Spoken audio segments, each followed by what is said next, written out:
Hey, hey, family. It's me, Queenie Brown. Thank you so much for joining me for another reading of the Self Love Lessons. I am your host, Queenie Brown. I am the author of the Self Love Lessons, 7 lessons every woman must learn about herself and the power of womanhood. I'm also the author of the Mother Daughter Journal and Journey. And the Mother Daughter Journal is a faith based mother's mentorship tool designed to build and heal the mother daughter bond. And so we have been reading the self love lessons. We are on episode number 85, y'all. Can you believe it? We've been reading since early December.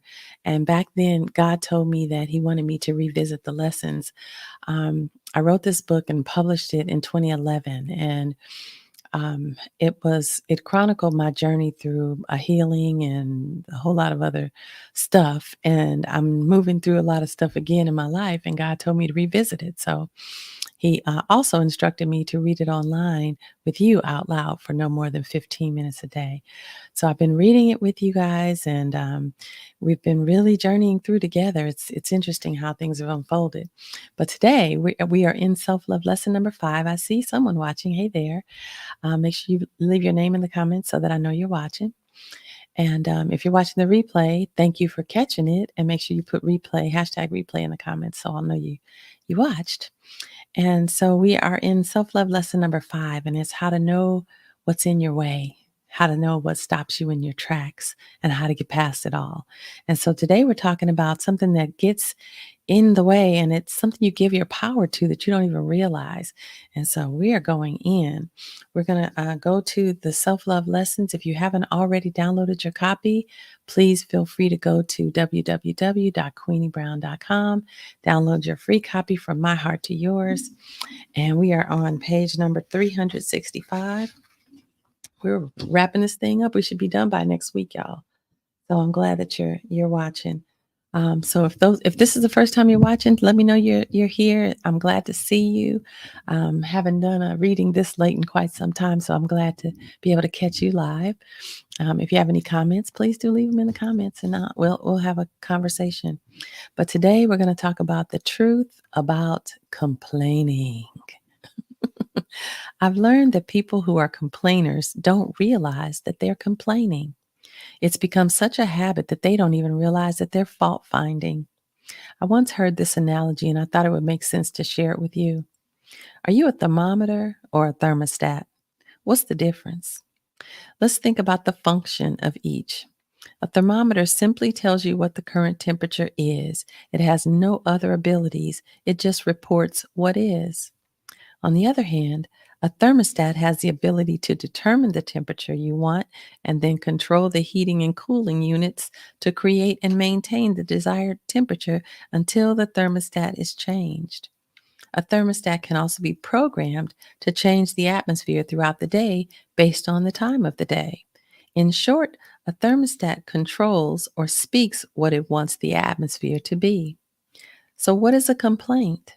It's the fullest expression of a thermometer. For instance, a complaint like a thermometer merely proclaims it's hot or I'm cold. There's nothing more annoying than a person who constantly complains about every little thing. Complaints hold absolutely no power. I find whenever I'm in an atmosphere of complainers, I notice I try to do whatever I can to make the complaining stop. It's like hearing a thermometer yell out every time the temperature changes. Imagine that. It's 75 degrees, followed by it's 76 degrees. It's 77 degrees. It's 76 degrees. It's 75 degrees. Somebody make it stop. Well, that's how complaining sounds to the rest of us. It's whiny. It sounds childish and powerless, and you are neither. Instead, you must stop behaving like a thermometer and begin to perform like a thermostat. Turn your complaint into a request and speak what you want to see. So instead of saying, it's 75 degrees, ask for what you want. I'd like for the temperature in here to be 77 degrees. Then your request can be met with an action. When you constantly complain, you make the people around you miserable. They often would prefer to be around someone who was content with their circumstance, whatever it may be.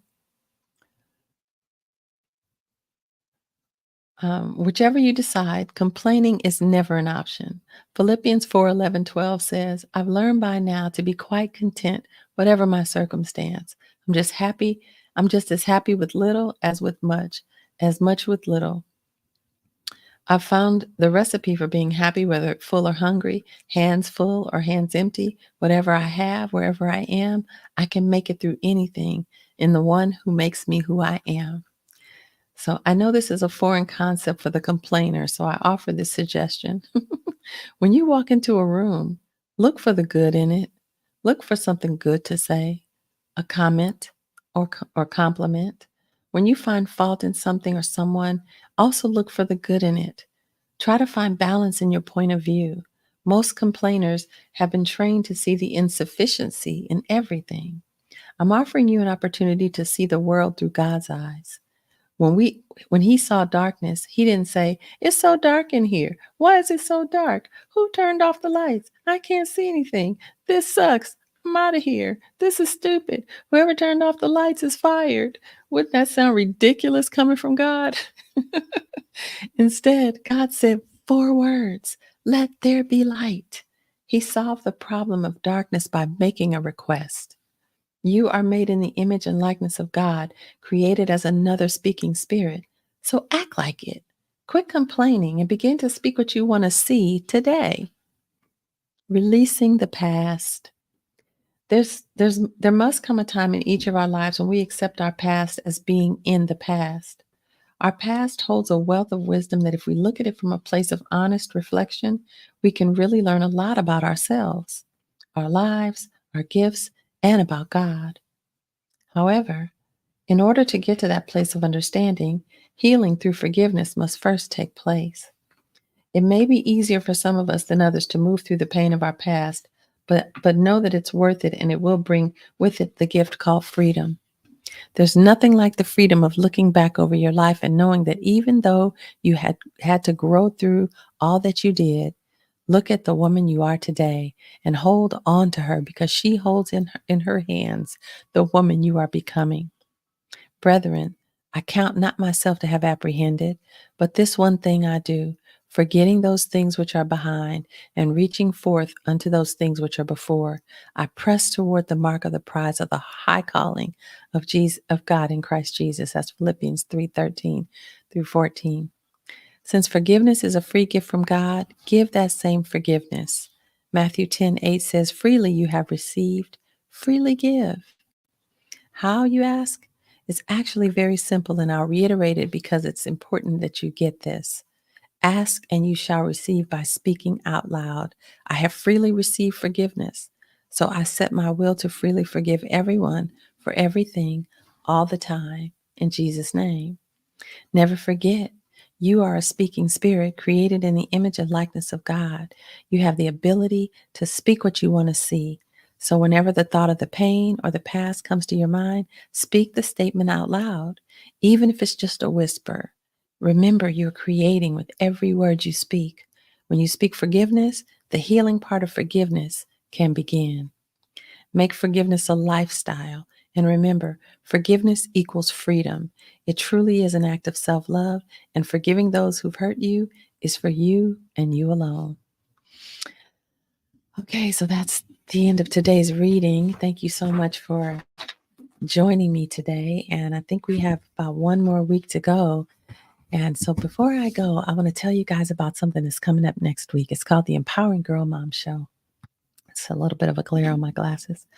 And I have identified some challenges that we're facing as women, and I just thought it would be a great idea. And honestly, it was inspired. I can't take credit for it, but that we bring on experts to pour into the lives of moms to help us with everything from lifestyle and management of our money and time and meal planning and helping us with our daughters' hearts, understanding how to manage our finances, every single part of a mom's life. I want us to pour into so that it equips us moms to be able to be better mentors, better role models, and just better for our children.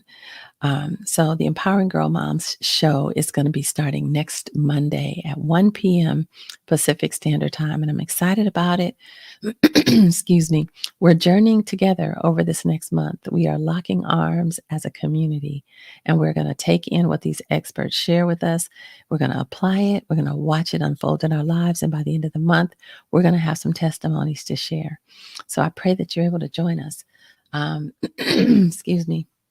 This is the Empowering Girl Mom Show, and I'm your host. There's going to be several experts coming on.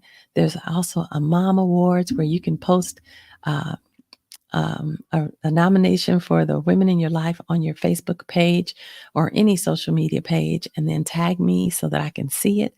And then we're going to be voting on them and announcing the awards on next Friday.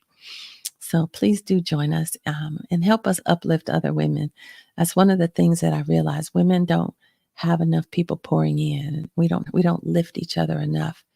There's too many opportunities for mom guilt and mom shame and for blame and all the other stuff that doesn't fortify and strengthen any of us, right?